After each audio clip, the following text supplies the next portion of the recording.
Good evening. Thank you all for being here tonight. Congratulations to those of you who are newly elected town meeting members.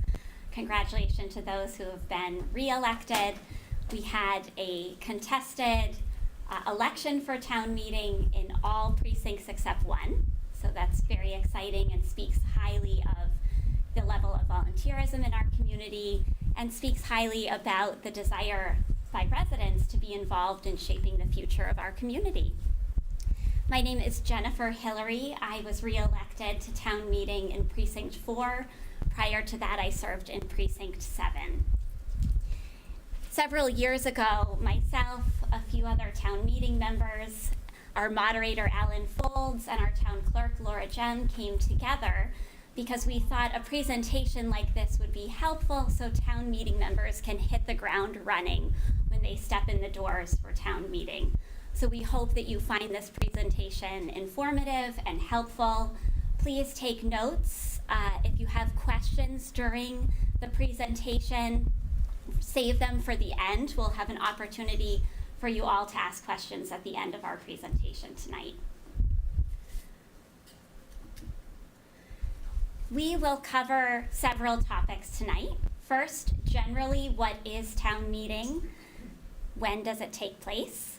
What happens before, during, and after town meeting? We will end with a video called Voice of the People. And again, we'll have an opportunity for you all to ask questions at the end. So what is town meeting?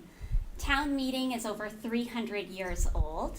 Here in Reading in 1944, we adopted the representative form of town meeting as opposed to an open town meeting.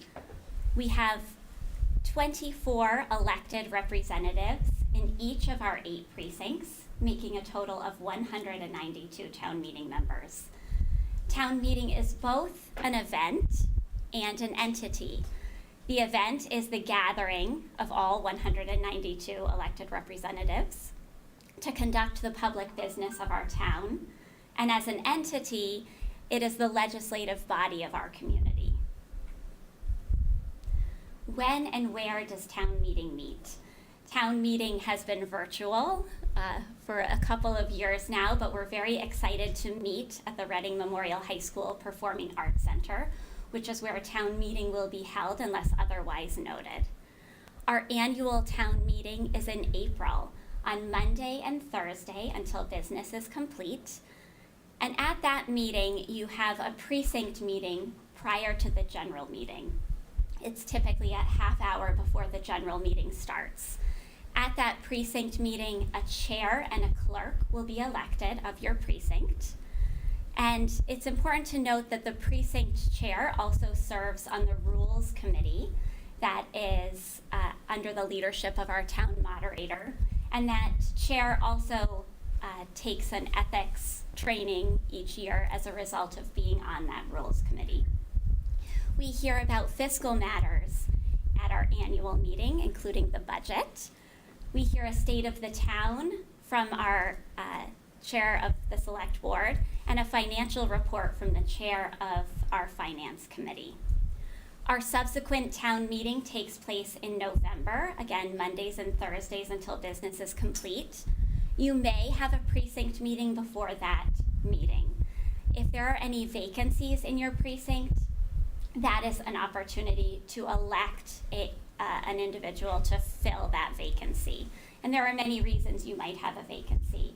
Someone moves, someone resigns, or if there's been someone who may not have attended the required number of town meetings, there may be a vacancy as a result of that. At the subsequent town meeting, all other business is heard, including bylaws changes. We hear a state of the schools from the chair of the school committee and the superintendent, and we also hear from our MLD. We may also have a special town meeting. Those are just as needed, and those are called by the voters. 20% of or 200 registered voters can file a written request for a special town meeting, or the select board may call a special town meeting. This is a picture of a chart contained on the town website, and this is very helpful. It shows the dates of our town meeting, but it also works backwards and shows you when the warrant is closed and when the warrant is posted. And Jeffrey will speak a bit more about what the warrant is, but that's essentially the agenda of town meeting. So if citizens wanted to have something heard before town meeting, these dates are important to note. Jennifer, may I interrupt? Yes, absolutely. So the last day of the close of the warrant, the date that's up there is the last possible day that it can close. The select board has the right to close it sooner. So it's a good idea to keep it with the town manager as to exactly when the warrant's gonna close if you're interested in putting an article on the warrant. Thank you, Laura. And with that, I'll turn it over to Jeffrey Corum.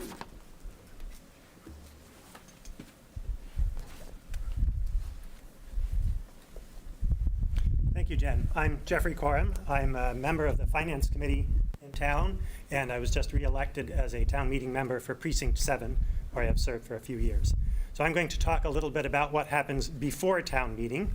And the first thing that'll happen for kind of leading up to town meeting itself is the town warrant, which Laura mentioned at the beginning before the meeting. There's a public warning that's posted in a number of locations around town telling you when, where, and what will be on the agenda, including these articles, which are the items that will be voted on during the town meeting. This will be available at least 7 days in advance of town meeting. It says here on the police station, but actually it will be available at the town clerk's office now. This is just, to get you a sense that this was last year's town meeting warrant, actually the report on the warrant.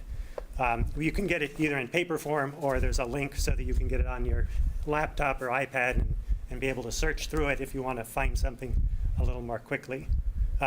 This page that's shown over there is the announcement that will be found and posted in the particular place in each precinct, usually one of the elementary schools. The report on the warrant. So the warrant itself is just the first, 10 pages of this book, which gives the items the articles that we will be voting on at town meeting. The report on the warrant gives the history and background on all the articles in the warrant. So whereas one thing might say, X million dollars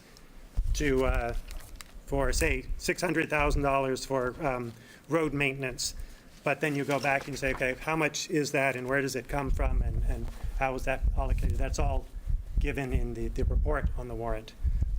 So again, available through the link. If you get this PDF online, you can click on that link or find it on the town website or get the paper copy from the town clerk's office, or Laura was saying, on Wednesday evening from 6 to 7 p.m. you can drive through the town hall parking lot and they'll pass one into your car window. So who determines what is on the warrant, what is in the warrant?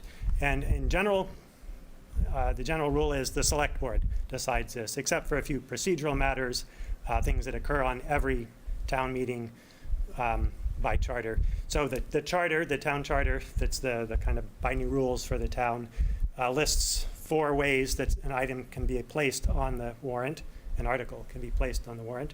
Any 2 or more select board members can ask to have something placed on the warrant. Any board or committee of the town can ask to have something placed on the warrant. Any 10 or more voters in the town can ask to have an item added to the annual, subsequent, or special town meeting, or any other person or entity as may be authorized by town bylaw or otherwise. That's the language in the town charter. I didn't actually go through and dig out what the town bylaw says for other things, but I would say if you go talk to 2 select board members, if it's a good idea, I don't think you'll have too much trouble getting them to put it on. And if you can't convince 2 people on the select board to put something on the warrant, then maybe you should go revise your suggestion before you try to place it on the warrant. There is a citizen petition form for warrant items. It requires 10 signatures, as I mentioned on the previous slide, and there are deadlines that have to do with, as Laura was saying, the select board closes the warrant at least by March 1st, but they may do it earlier, so be sure that you pay attention to that. I'm sure this is all closed for this coming town meeting at the end of the month, but if you wanted to put something in for the fall, then there's ways to find those forms off the town website to submit them.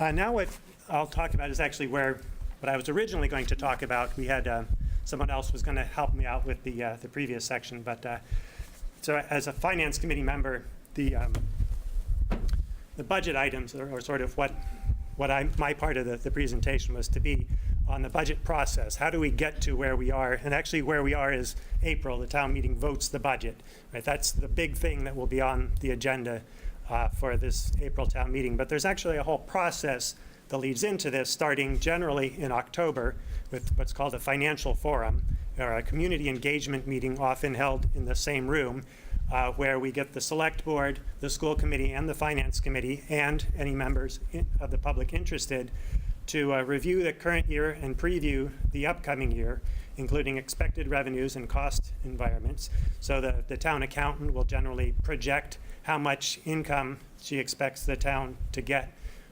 due to the 2.5% increase of the real estate taxes, most of our budget. But she'll estimate, how much do we get from that, from all of that, the existing houses, how much new growth has come in town. And that's not only new buildings that have been built, but old buildings that have been renovated and then increase in value. And her projections for things like state revenues under provisions of the state law, personal property taxes, like if a bunch of people buy vehicles, that gives us a little bit, the meals tax. So she combines all of that to say how much income is expected for the year and how much expenses that she would expect. And the finance committee will take a look at the budget target with kind of an idea of, things get a little more expensive every year. We have cost of living adjustments. We have, particularly during the pandemic, a lot of the supplies and materials have gone up even more than cost of living things. So the finance committee takes a look at the revenue projections, takes a look at kind of a thought of what the expenses might be, and decides what the budget target should be and how much free cash should be used. And I'll talk a little bit about free cash in a minute. But so the finance committee kind of gives a general guideline, and that is then passed on to the town departments and the schools to try to build their budgets in line with the guidance that was provided by the finance committee. So if the town or the schools, need to pay X, Y, and Z, but they say, we expect X to be a lot more expensive, so we may have to cut down a little bit on Z to make sure that they fit into the guidance provided by the finance committee.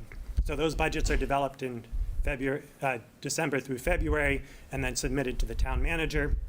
In March, the town manager balances this budget, presents it to the finance committee, which reviews and votes to recommend these articles to town meeting. So town meeting itself, this all comes down to town meeting because town meeting has authority over all of these appropriations. The finance committee, the town manager, the superintendent have ideas of how they'd like to spend money, but you as the voters in town meeting get to decide how much money these various agencies get.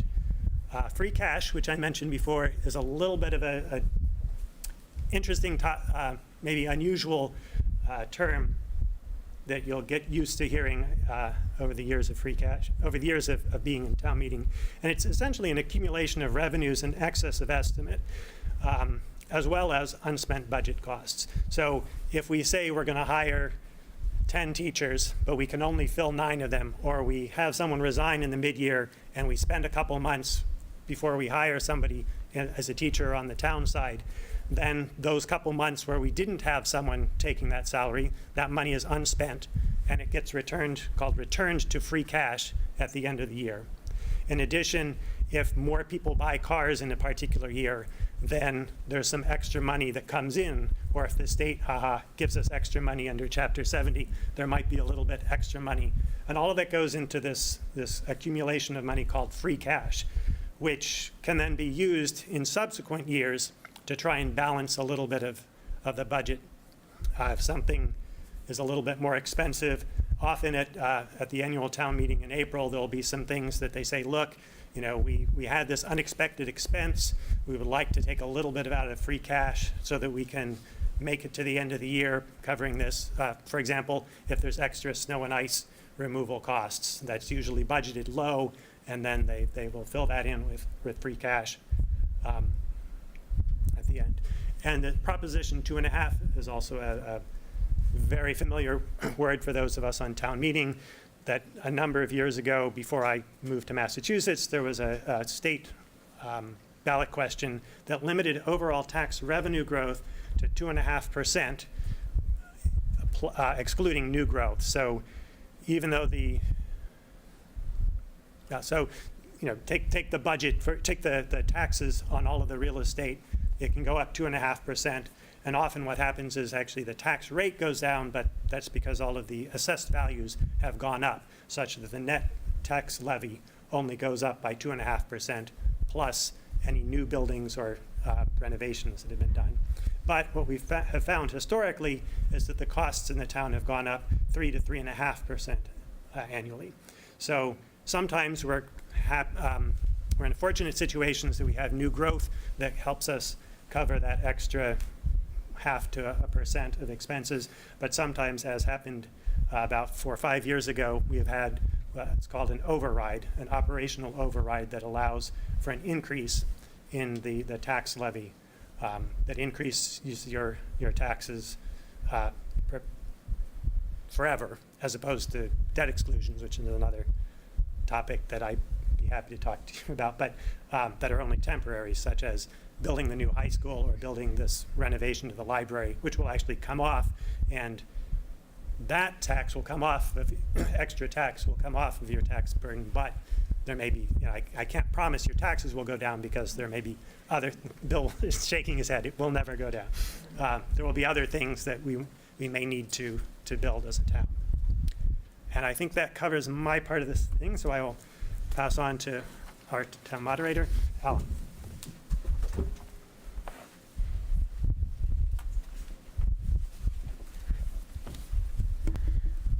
Thank you, Jeffrey. I am Alan Voles. I just got re-elected to town moderator position last week. And I'm going to talk about what happens during the meeting. I'm going to talk a little bit about who is present, what the cast of characters are at the meeting, the structure of town meeting, getting down to business, and how to speak at town meeting. And it worked. All right, who are the characters? First is the moderator, who runs the meeting, is the presiding officer, handles all procedural matters, declares outcomes of votes, makes sure that everybody has a right to speak, everybody's rights are covered, including people who are not at the meeting. Another important person, another one on the stage, is the town clerk, Laura Gem, who records the votes and takes the minutes. Town manager is very involved as well, usually talking on just about every issue, at least every issue that the select board has put in. Town council, right, currently it's Meares and Harrington, and Ivrea Freed is the representative of them. She will make rulings, or more or less, really like opinions on the legality of some of the issues. I should point out, regardless of what the town council says about legality, the meeting still has the right to vote on it. It may not go anywhere, and they've been informed that that's what's going to happen, but they can still vote on it.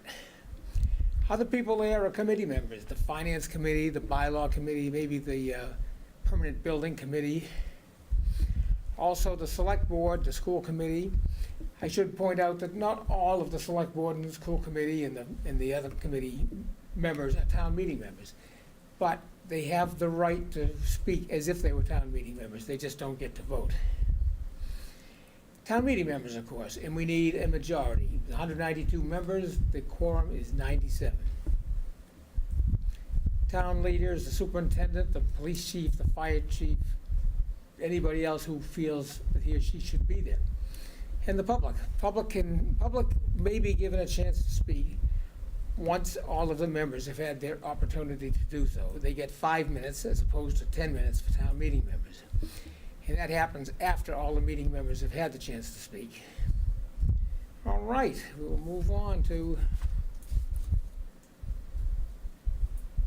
the meeting itself. Okay, it begins with a call to order, and that happens when we reach the opening time, which is generally 7:30, and a quorum is met. We start with the Pledge of Allegiance and an invocation, which we often call reflections now. We swear in the new members. There's some question about whether or not we have to do this. The state law says no. The charter does not actually mention it, except it does refer to swearing in the members at different times during it. So we just do it as almost as a tradition. Warrant articles. Usually town meeting considers the warrant articles in order. However, town meeting may change the order. I think it'll happen at this upcoming meeting. We like to start the budget at the beginning of a night, so we may push that ahead on maybe the second night, but that's up to the body. The moderator introduces each article, and in the old days, we used to have the person moving the issue would get up and read the motion. They're pretty long, and we were constantly voting to dispense with the further reading. So what we do now is we give everybody a printed copy, and that constitutes making the motion. Removal of non-participating members. We'll talk about that a little bit later. That happens usually every April. It will not happen this year. And then once we've reached the end of the business, we adjourn. It might be 1 night, 2 nights, 10 nights, whatever it takes. Preferably 2. Motion. Okay, a motion is made under the warrant article telling town meeting members exactly what we're discussing. The article lays out the framework, and the motion is made. It has to be contained in the article, but the motion tells us exactly what we're voting on. Motion is seconded. The moderator traditionally calls on the main proponent to discuss the motion. Then we have reports from relevant advisory committees. The Finance Committee gives a report on financial issues, the bylaw on bylaw changes, etc. Then the moderator opens the floor to debate. Proposed amendments. Any town meeting member may propose an amendment to the proposal. Discussion then turns to the amendment. When discussion on the proposed amendment is finished, we vote on the amendment. Then discussion returns to the main motion, either as amended or as originally stood. Amendments can be given in writing to the moderator and or the town clerk in advance of the meeting. This isn't a requirement, but if it's a large amendment and people know it's coming, it's a good idea to let the members know so they have some time to think about it. Ellen, may I? Yes. So there's currently a form on the website for you to submit amendments ahead of time of anything that you're aware of on that form. It's on the town clerk's page. Okay, ending debate. There's a motion called moving the previous question, or simply moving the question. When town meeting feels like it has heard enough, a motion can be made to end debate. It requires a 2/3 vote, so it's not done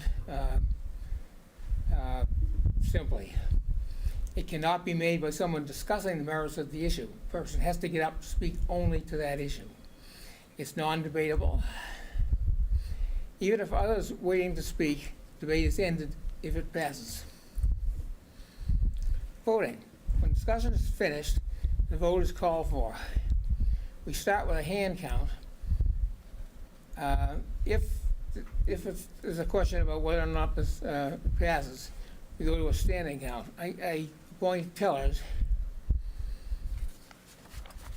Alan, Yes. do you want to sit for a minute? Take a drink of water. Are you good? Well, yeah. Yes. Okay.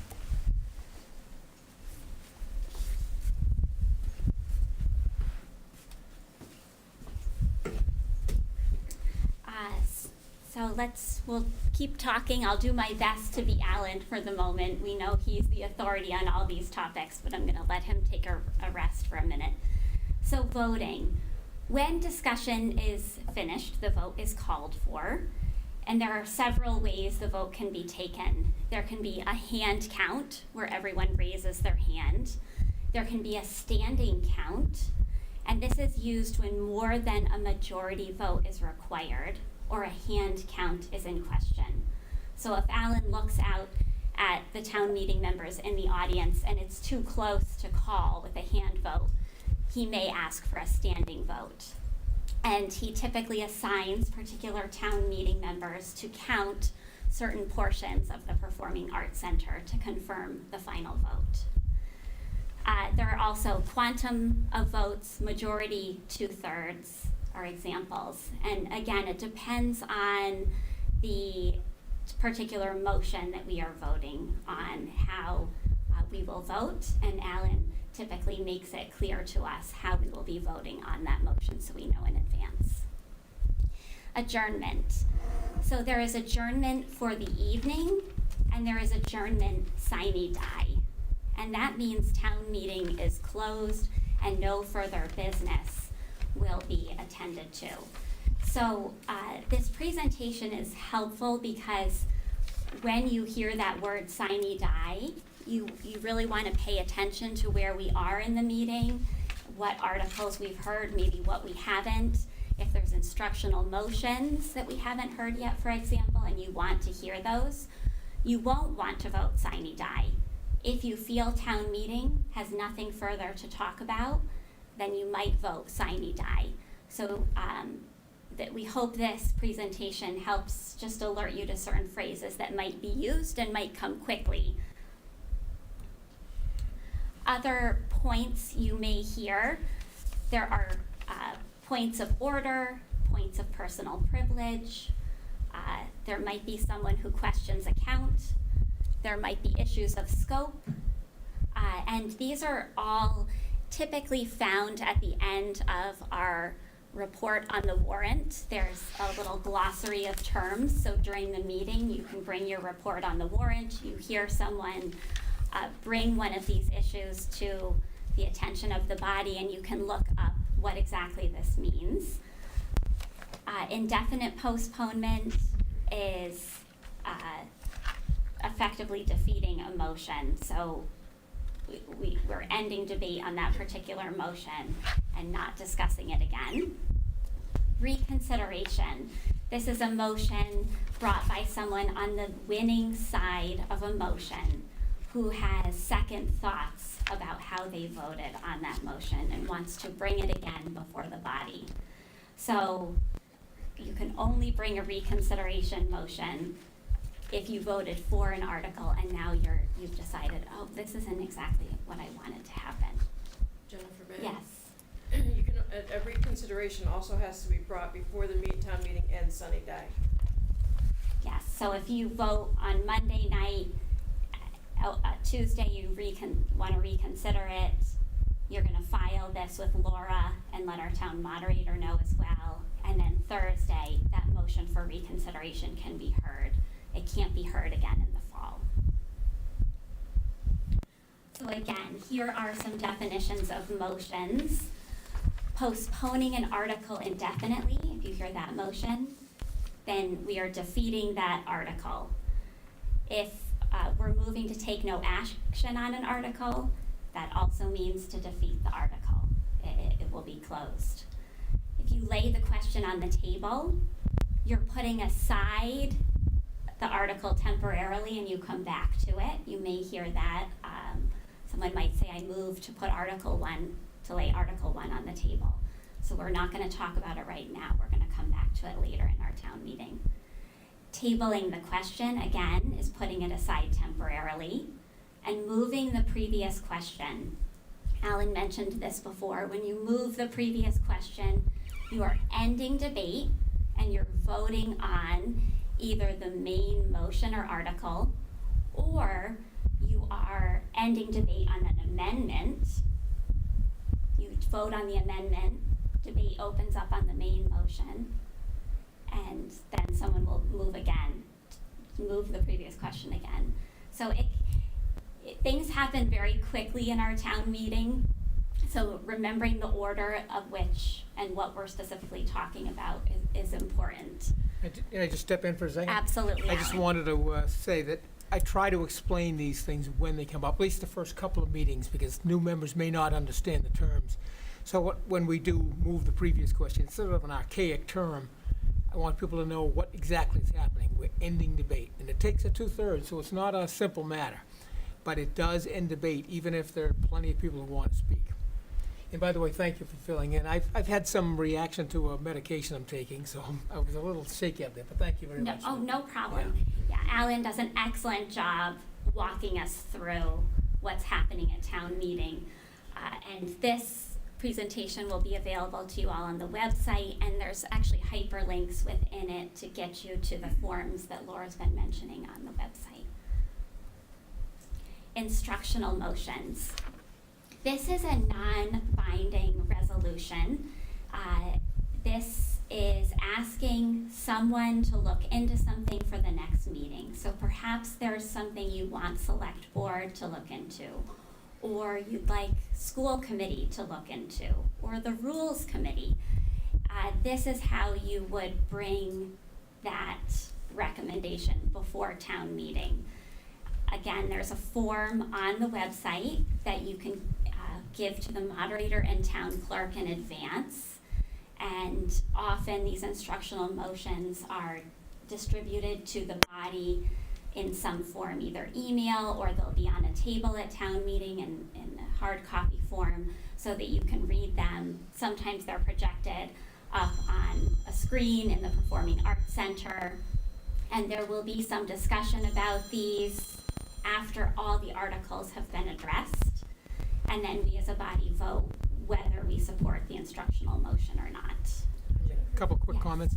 I will point out, I think you said it, but they're non-binding, but it's a way of getting the discussion going for at the next meeting. I will point out that this is a very Reading thing. I've never found this in any other town, and I've looked hard. But we've been doing them since 1895, so it's, they're here to stay. So we set a deadline for instructional motions, usually the Friday before the town meeting. They have to be received in writing. They are posted on the website. Under the town meeting, there's a link that says specific town meeting information. All of the instructional motions that we'll receive will be posted that Friday evening or before. Could you go back to laying on the table, please? Oh, yeah, I will take that one. Laying on the table is a temporary measure, unlike moving the previous question or taking a vote. Laying on the table puts it aside temporarily, so it'll come up again at sometime during. Generally, there's a more urgent matter to be taken up. Correct, a more urgent matter, or maybe some expert couldn't make it that night, or something like that. There's a reason you just don't want to deal with it, so you lay it on the table and move on to something else. It's only a majority vote to put it on the table, although it's not debatable. And then anybody could take it off the table again, anytime before the meeting adjourns. So these two, when the question on the table the question, are used interchangeably? Yes, oh, yeah, that was probably- It says, but one isn't, doesn't mean we'll do it next time. No. Now, there's no, I should point out, there's no way to postpone something to the next meeting. Once the meeting ends, all business ends, and even if that same issue comes up, it has to be specifically put on the next warrant to come up. Thank you, Bill, by the way.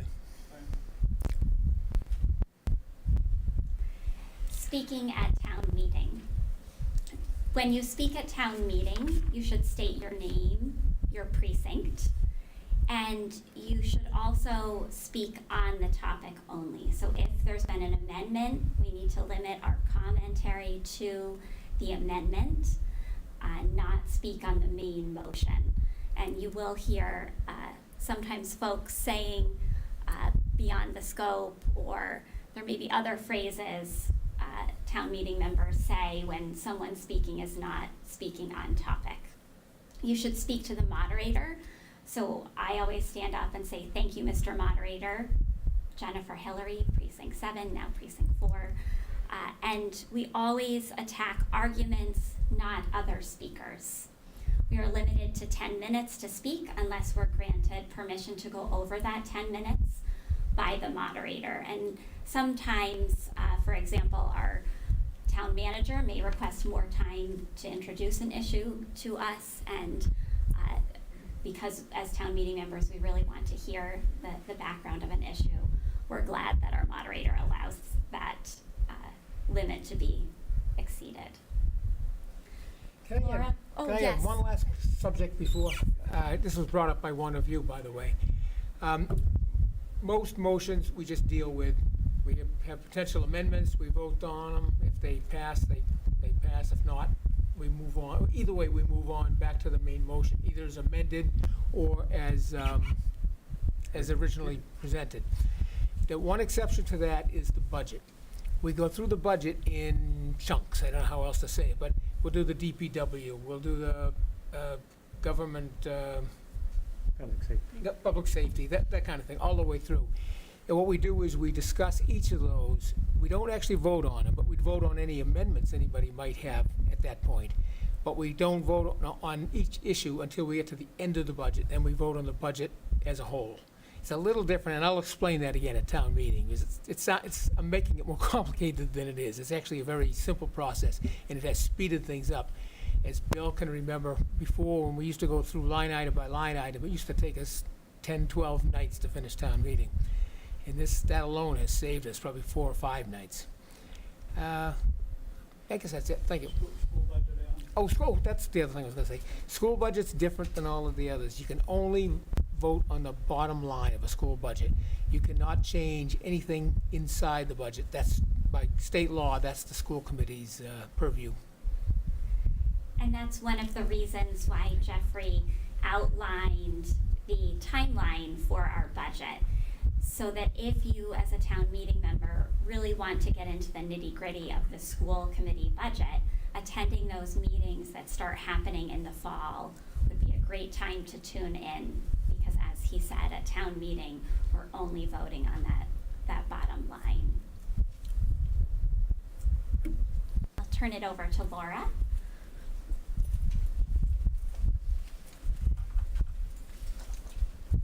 Hi, I'm Laura, the town clerk. So talking about what happens after town meeting. So once town meeting ends sine die, we then have to wait 7 days before anything that we voted on to take effect. The purpose behind that is that you have 7 days to question or file a referendum to have to take that article to an election. The process is in the charter, and you can give me a call anytime and we can go through that process. So once the 7 days is completed, I then have to file the information with the Attorney General's office, the Department of Revenue. Any information that's voted on, it has to be reported somewhere to the state. So I report that. When it comes to bylaw changes, such as the general bylaw or the zoning bylaw, all of that needs to be reported to the Attorney General's office, and they need to approve it before it goes into effect. During that process, the minutes are created and everything is recorded. And I believe that's pretty much it. It takes about I have 30 days to report everything to the state, and the state has 60 days to either report it or accept it or reject it. So in other words, anytime that there's a change with the bylaw, then it could be up to 90 days, 97 days actually, after town meeting before that goes into effect. Okay? And I'm going to turn it back over to Jen. We have included all of the resources available to the public for learning about town meeting. And again, these are all links to these documents, except for town meeting time, which is a book available in the town clerk's office. So if you're interested in learning more, you can check out these resources. RCTV also broadcasts town meeting live, and you can watch past meetings as well. We now are going to watch a short video that Alan helped create called Voice of the People. Let's see if I can pull this up. I will warn you, this was made several years ago, so I might look a little different. Actually,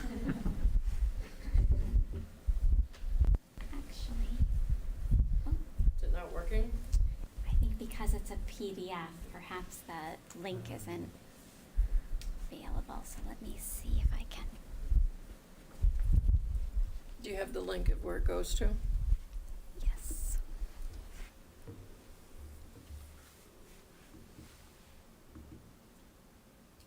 There it is. Oh, perfect. Thanks, Laura.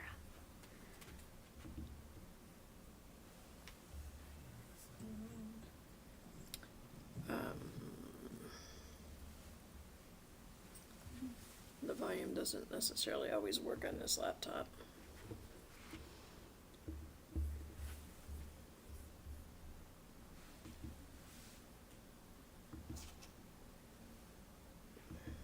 Could be.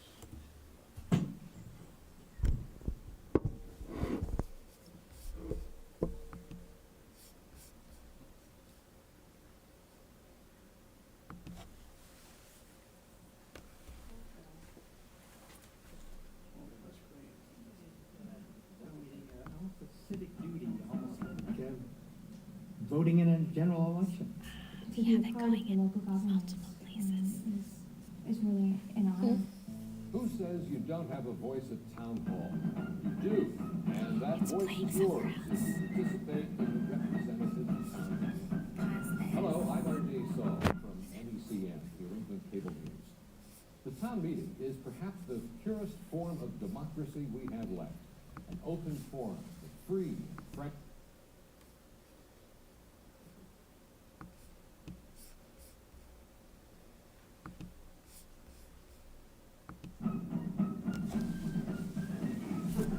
Sorry about that.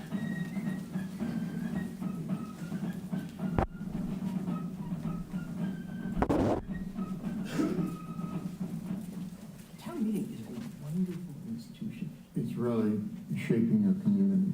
Your voice can be heard and you actually get to vote on things. You can't complain about the town problems if you're not willing to be a part of the solution. I have an influence, I have an impact.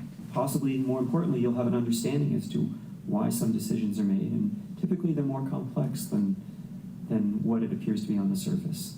Town meeting serves to provide incredible checks and balances in government that you don't see in any other form of government. There's a lot of debate on the floor, and I think that's because we represent diverse views. I considered town meeting almost a civic duty, almost like voting in a general election.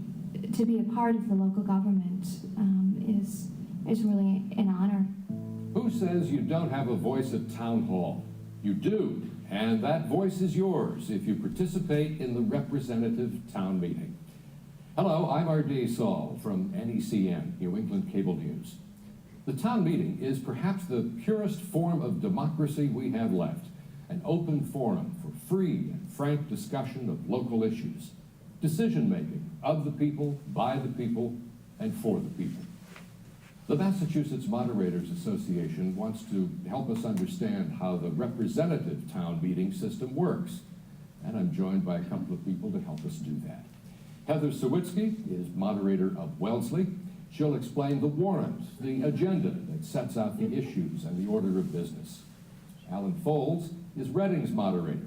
He'll talk about the moderator's role, the person who runs town meeting, guides the debate, and calls for votes. And we'll line out the procedures that guarantee all sides of an issue get a full, open, and fair hearing. And finally, we'll take a look at some of the issues that can come up at your town meeting. Everything from budgets that can raise taxes to expenditures for things like affordable housing and open space preservation. Massachusetts general laws and local bylaws govern town meeting procedures, but each of these get-togethers is unique. Every town meeting has local customs and procedures that reflect the character, and yet sometimes the characters, of your community.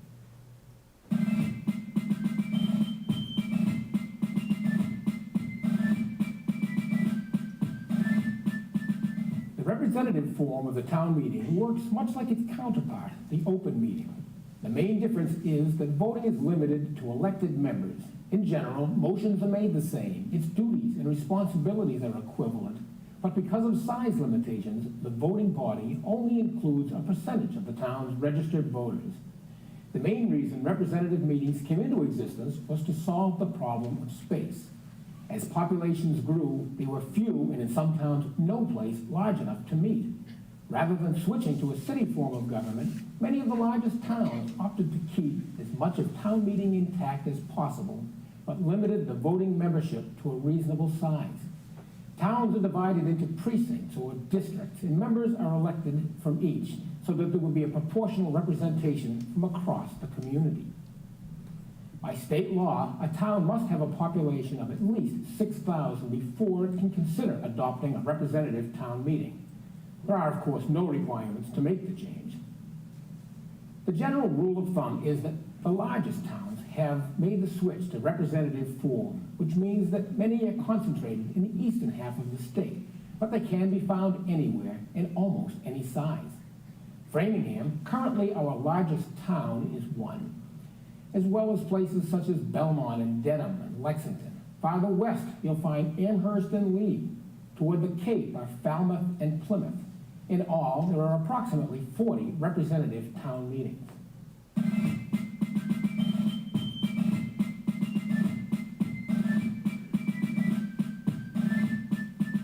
Guiding the business of the meeting is a warrant, an agenda issued by the Board of Selectmen. It contains an outline of every piece of business to come before the town meeting.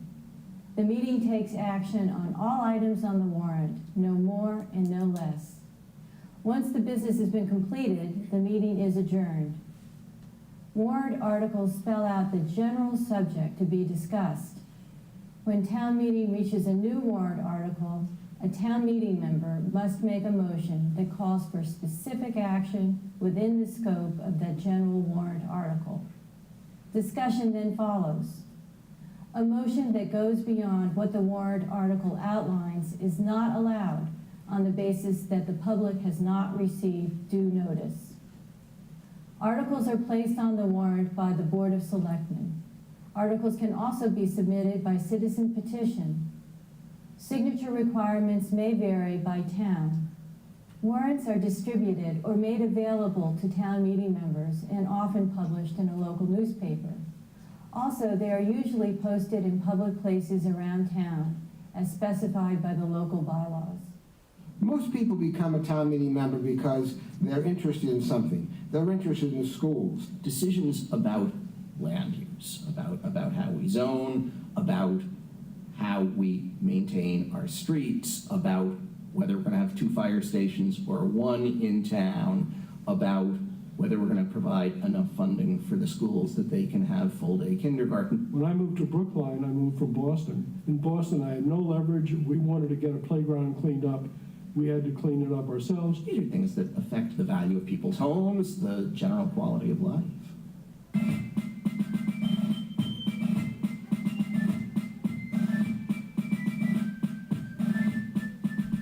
The 1600s in New England, adult males, freemen, and members of the approved church were in fact the ruling body, as they had been in their home country of England. The meetings at which decisions were made about town business were informal. There was much discussion. Compulsory attendance was in fashion in those days, and if you were absent, you were actually fined. There were no town officials. However, before long, these informal meetings became unwieldy and rather argumentative. And the first town official to be established was the constable. Next came the selectmen, who acted as the executive committee for the town meeting. Finally, a town moderator was appointed because of, quote, intemperate clashings in our town meetings. And a town clerk became necessary to record the votes and keep the records. Interestingly, in the 1700s, in the years leading up to the American Revolution, Massachusetts Governor General Thomas Gage, appointed by the Crown, tried to put a stop to these town meetings. And after hearing about the Boston Tea Party, Lord Germain in England declared, "This is what comes of their wretched town meetings. These are the proceedings of a tumultuous and riotous rabble who ought not trouble themselves with politics and government which they do not understand." However, once independent, The Commonwealth of Massachusetts included in its state constitution the following words, which really confirm the lasting importance of this form of direct democracy. The people have a right, in an orderly and peaceful manner, to assemble and to consult upon the common good and give instructions to their representatives.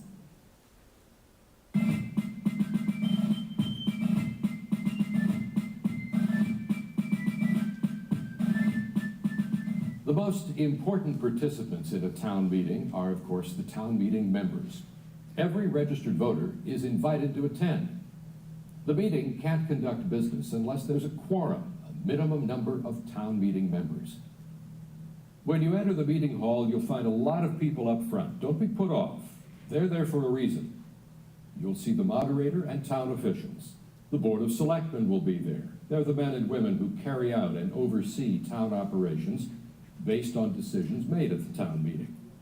Sometimes you'll find a town manager or administrator who's responsible for day-to-day operations.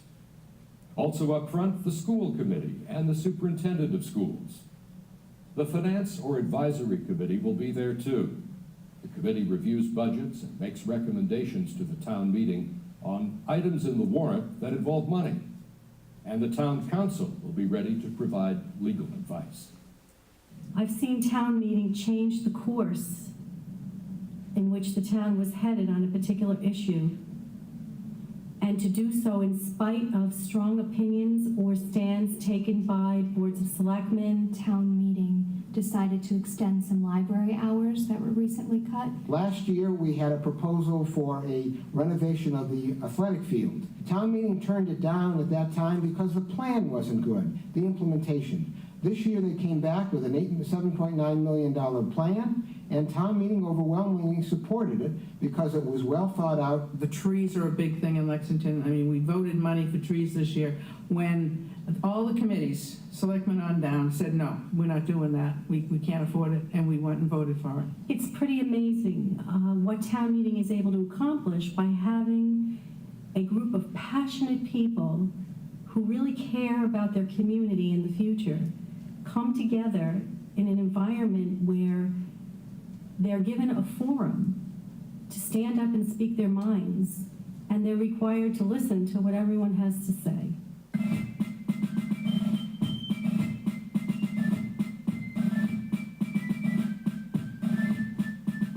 Towns vary in the procedures that they use to begin town meeting. Often, tradition dictates. For instance, the ceremony might include the Pledge of Allegiance, announcements in general, or those specific to the meeting. Sometimes a moderator might give a synopsis of the rules. All meetings do have some things in common. When a quorum is ascertained, that is in towns that have a quorum requirement, the moderator calls the meeting to order. This is followed by a reading of the warrant. Often this is abbreviated to include only a small piece of the entire document, assuring that all legal postings have been done properly. Once the meeting is underway, the moderator calls for business under each article in the warrant. Probably the best thing I get out of town meeting is a sense of connectedness with the community. I've met a bunch of very interesting, engaged, thoughtful people who have become part of my circle of friends. I can drive around town, I can go into the grocery store, and I can meet other town meeting members, and we have a common bond. The variety of people really makes it great. There are some people who have been there for years and years and really provide a rich historical account of the town. And there are new people who bring some new ideas, which are great too. You really become knowledgeable, and I think you feel better. I think you feel better when you have to pay your taxes because you understand that, hey, this is a well-run town. I think my town meeting is great because it is, for the most part, tolerant. It is respectful of differing opinions. In Reading, I find that our town meeting has such a level of civility that it's really, it's almost something that you can be extraordinarily proud of.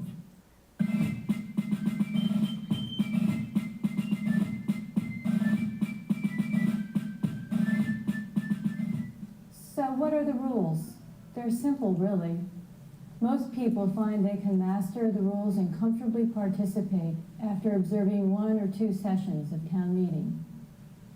Every town operates under a set of rules adopted locally.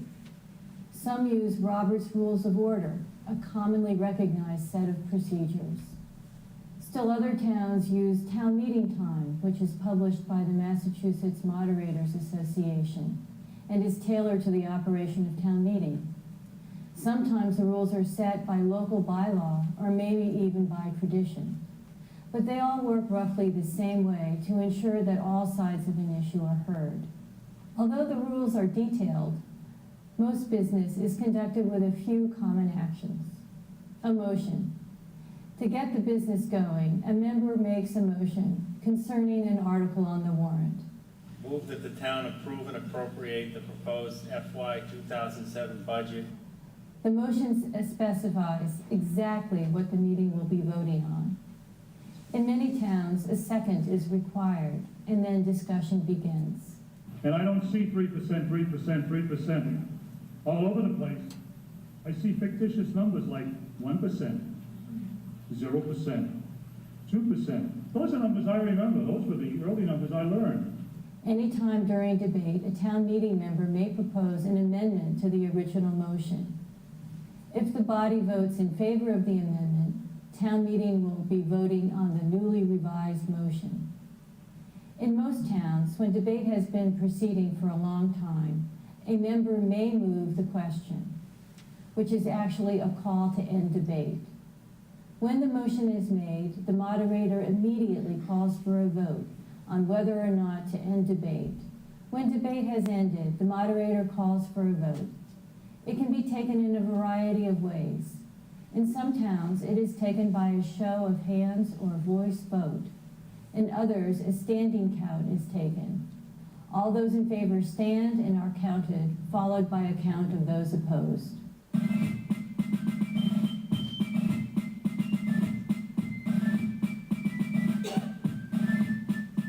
For the purpose of choosing members, towns are divided into precincts. Each precinct is allotted a certain number of representatives. There is often a requirement of a number of signatures on nomination papers to be placed on the ballot. It is much less, however, than the number needed for town-wide offices, such as selectman, school committee, or moderator. Although every town is different, running for this position is simple. Often there is no campaigning involved, or in some cases it is very low-key. Representatives are not generally slick politicians, they are you and me and our neighbors. There are nearly as many meeting sizes as there are towns with this form of government. The largest number is found in the town of Fairhaven, with more than 400 members. Saugus is the smallest, with only 50. The average is currently 210. The most common number is 240. Often, people ask if members are barred from serving on other town committees and boards. The answer is no. Town meeting members are not treated as committee members or town officials. Instead, they are voters of the town who happen to be chosen by the citizenry to vote for them. In fact, typically, most board members are also town meeting members. It should be pointed out that every town also makes provisions for non-members to speak. In most, these people have the same right to speak as members. In some towns, it's a little more restrictive. Non-members may have to wait until all members have first had their say.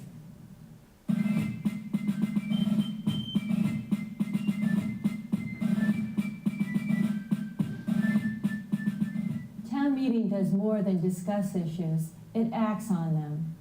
All of the major decisions that shape our communities happen there. Our laws are hammered out during debates and completed with a vote. Zoning issues, how big our lot sizes should be, where businesses are to be placed, what types of businesses we allow, are all decided at the meetings. Schools, the number and size of them are decisions made by town meeting members. Town meeting gets to choose where we buy our water and where we dispose of our sewage. Should we have curbside trash pickup? Do we have town snow plowing? Do we build a new park? All decisions made by your neighbors and you if you choose to become involved. Maybe the most important decision involves what we put into our community's operating budget. It directly affects how much or how little we pay in property taxes. Town meeting is full of substance. Every dollar spent and every law enacted comes from decisions made at town meeting. Town meeting is an attainable position for most people. Even if you're busy, busy people have a way of finding time to attend meetings and be on committees. That's a simple process of running. You merely pick up a form at the town hall, get the signatures. But you need 10 signatures, 15 for good measure. And then once you're elected, you go to the moderator's meeting. She tells you this is how it works, and end up at town meeting. It's very low-key as far as there's no need to learn any secret words or process. You just show up. If you have a great moderator, they will tell you how and when to make your points. Anyone can be a town meeting member. So there you have it, a look at how the representative town meeting works, deciding together what's important to the quality of life in your community and determining where to spend your tax dollars. It's a system of local government that... Guess we will end it there. Sure. And open it up to questions.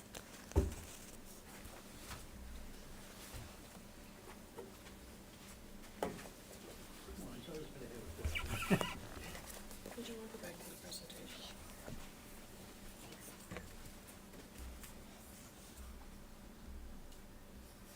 As I was thinking back on my first town meetings, there are a couple of things where I felt like things kind of went by quickly, and I was like, stop, what just happened? And and Alan does a pretty good job, but he's done it a number of years, and some of it may be a little too familiar to him, so.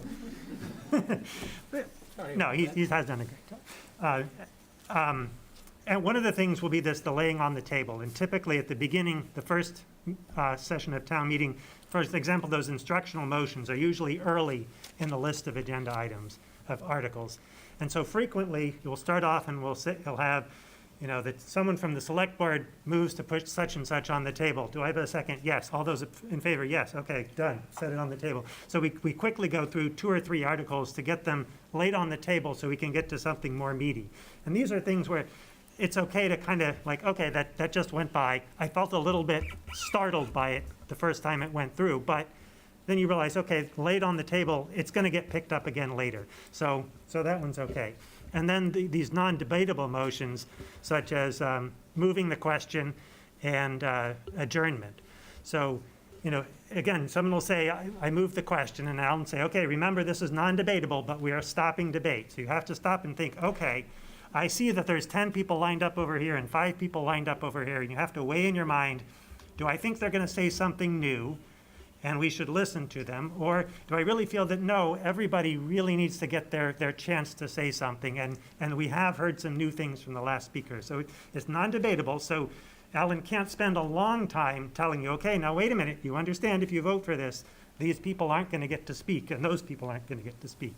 So it's one of these, it's quick, and you have to make up your mind quickly on whether you're going to do that. And then when you're adjourning as well, right, that somebody, at the end of the day, it'll become 10 o'clock at night and somebody says, move to adjourn. Man, 10 o'clock's late. And if you start and you think, wait a minute, there's only one other thing on the agenda, right? So if we adjourn now, we're going to have to come back Thursday or next Monday. Do I want to go ahead and go that extra half hour and get it done tonight? Or do I really want to be done because they say half an hour, but it's actually probably going to take longer, so let's push that off. So again, it's non-debatable, so somebody says, do you want to adjourn? We have to take a vote right away. We can't kind of discuss back and forth, oh yeah, there's this left to do, or oh no, we really want to get it. So those 3 things that were kind of quick, you had to make up your mind without a lot of thought and discussion leading into it. Good point. Just a couple of points on that. The instructional motions, we put them at the front of the warrant, just in case there's a need to bring one of those up during the meeting. We could take it off the table and vote it and put it back on. But generally, we'd like to do those at the end, once all of the petition business has been taken care of. So there's a reason for that. I understand your point that sometimes it moves too fast. And it seems to move fast. Yes. And then I realized that, okay, it was okay that moved fast because... Yeah. So there's one thing I'd like to point out that hasn't been brought up is that if you're going to move the question or end debate, you can't speak and then move the question. You have to get up and actually move the question and go. from Correct. there. No other debate can be made by that person. It's just that's the only purpose that person is got up to do. So I have a question for you. You said that the warrants are coming out, we're gonna get them more the next day, you know, and now amendments done in writing.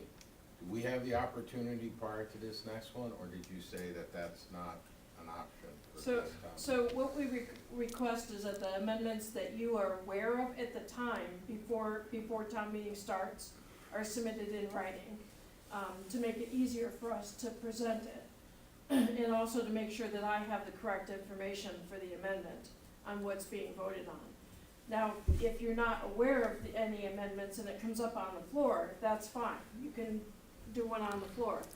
I may come to you and ask you for that amendment in writing, just so that I can make sure that the record is accurate to what we voted on. Where I was going with is, you're gonna give us this report, I'm new to this, and we're gonna meet, I think, the 25th, I think? Correct. So I can put in an amendment, if I see something that I wanna put an amendment in, I still can do that. Yep. Once I do it prior to the 25th. Correct. Yes. Absolutely. But now what I heard you just say was, say on the 25th, I realized, wait a minute, I wanna put an amendment, and they haven't voted on it, I can still put it in during that session.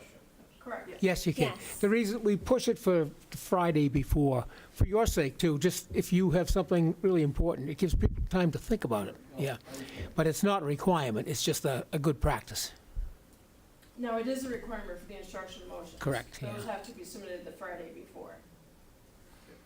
And the purpose of that is they are not on the warrant anywhere, and we feel it's fair to give the town meeting at least the weekend to think about them. And the people who are being instructed. Yes. Can you give an example of an instructional motion, something that has come up as an instructional motion, just? I know I think it was last April town meeting, there was an instructional motion regarding electronic voting. That's a good And one, yes, that yeah. was something that the Rules Committee and the Bylaw Committee talked about in a meeting we had over the summer. So Right. the virtual town meetings that happened really brought to light some new ideas about the way we do things. So moving our voting to some type of handheld electronic device that records the votes. was Many an- towns do this, but right now our bylaws don't allow it. Just because they didn't exist back when the bylaws were written. But But so, that was when. right now, the bylaw committee is looking at having a proposed bylaw amendment probably in the fall. I don't think they'll be ready. I know they're not ready for the spring. Yes. So, the instructional motions that have been submitted for the last 2 years are out on the website currently, so you can go out Okay, and get an idea. thank you. Bill, did you have a question? Yeah, no, I was just gonna say, don't be afraid of asking what you think might be a stupid question, because you might get a stupid answer. No, you'll always get a good answer at town meeting. But don't feel intimidated. Get out there and shoot, say what you wanna say.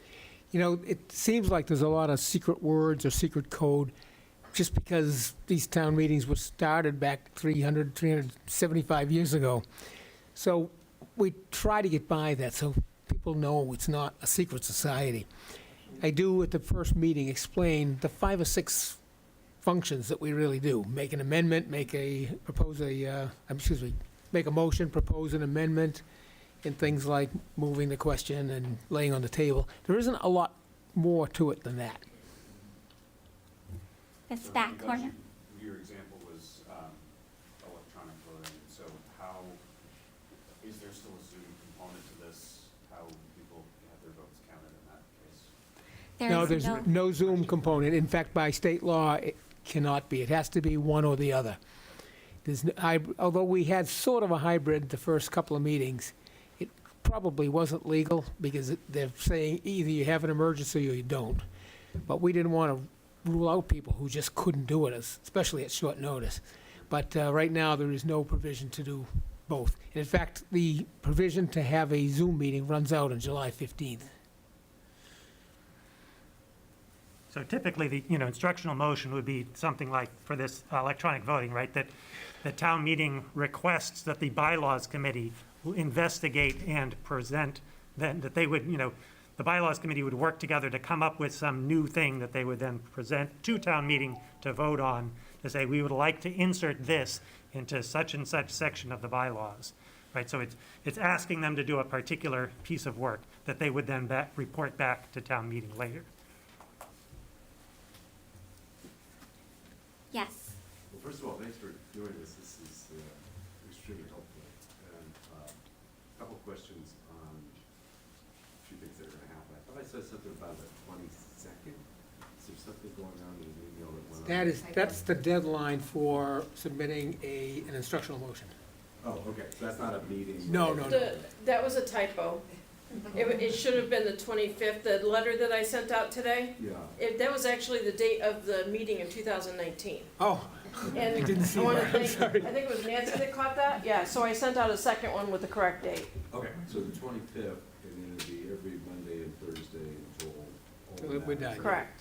resolved. Yep. So what happens if you're out of town or traveling for any meeting?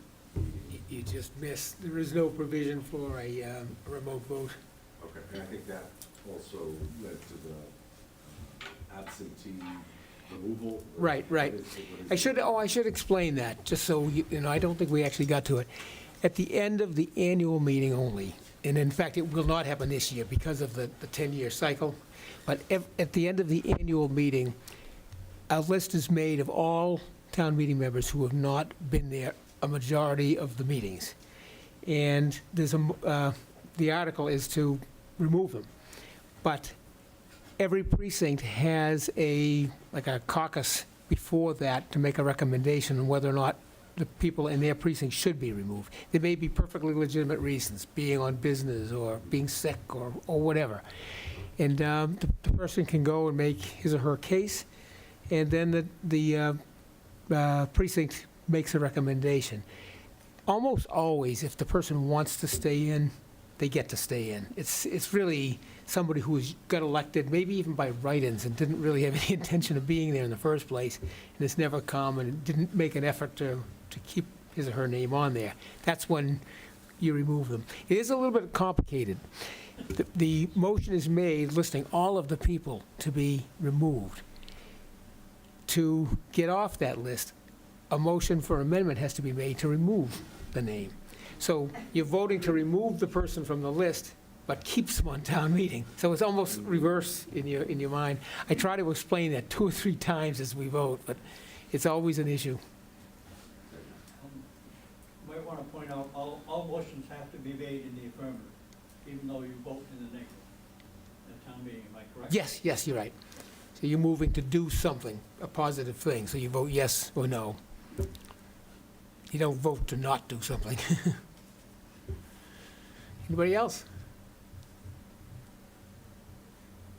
Thank you, Lori. Oh, our town manager. Yeah, so, Didn't know you were here. this is my first town meeting as well, so thank you so much for helping. But in preparation of town meeting, we did some pre-recordings as well that are on RCTV, on our website, and are going to be played. And we've done 3 so far, and 1 more is coming. Because we don't want the warrant to be a surprise, right? I mean, it should be, the book is ready for pickup, so you'll see it, but in the recordings, we walk through each article, right? I mean, and essentially explain that Article 1 is for so-and-so, Article 2 is for so-and-so, right? And so what Laura is doing right now is she'll blow up our website, and you'll see essentially that we've made 2 recordings for the budget, actually 3 recordings for the budget. 1 recording that walks you through all the articles, and we've got a sorting article, which is Article 15, that we're going to put another recording as well. So check those out. I have it. I encourage that. Do you intend to also present it at town meeting? Is it like bonus homework or? So. I'm already trying to watch through them. So Yeah. for the general good. So, we've had a lot of discussions about it. I mean, with COVID, right, I mean, and with concerns about being in person, it is my desire to make it as short as possible, right? So I could stand up on the stage and talk for an hour, but I don't think anyone wants me to do that. So I think, you know, we'll play by ear. I mean, if more information is requested, of course, you know, we'll all be there. But if town meeting members, you know, waive the presentation, right, then I'm totally fine with that. So if you go to the town clerk's website and then. All right, so if you go to the town clerk website and go to town meeting and then the specific town meeting information, this is where everything will be posted. And we have the pre-recordings. And then you can see where currently we have 4 of them posted, and there'll be an additional one tomorrow, I believe, or sometime this week, I know. All right. Yep, so it would be good to be able to watch them ahead of time if you have time. And then also, the presentations that we'll be giving are also posted, so you can see those ahead of time as well. And then also the budget is posted as well. All the instructional motions will be put here, and all the amendments that are submitted ahead of time will be put here as well.